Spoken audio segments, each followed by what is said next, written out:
An infant admitted with symptoms and signs of the respiratory infection and is found to have several posterior fracture on the chest radiograph. He was born prematurely, 37 weeks gestation, and was observed overnight on a special care unit for tachypnea, which settled by following day. On assessment, it is also apparent that his head is circumferential, has increased at excessive rate, and has crossed 3 centiles since birth. What is the most likely underlying issue? Here the options are the accidental fracture, Paget disease, myeloproliferative disorder, non-accidental injury, and osteomalacia. So what may be the answer of this patient who is suffering from the respiratory infection and there is several posterior fracture on the radiograph? First of all, let's see the non-accidental injury.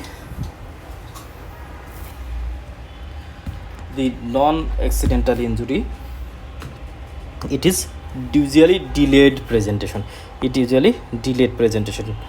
Delay in attending milestones, lack of concordance between the proposed and actual mechanism of the injury.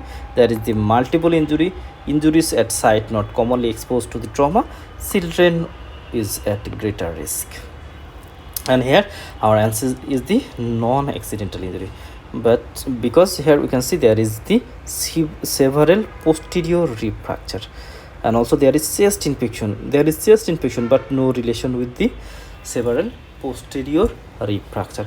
As there is several posterior rib fracture, that means this non-accidental injury, and it occurs in children, and it usually delayed presentation, and usually it is not relates with the clinical history. The accidental fracture, in case of the accidental fracture, there is definitive history of the trauma or fall.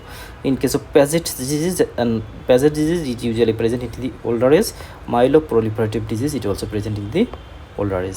And in this case, Paget disease and myeloproliferative disease disorder, there is others definitive clinical feature present.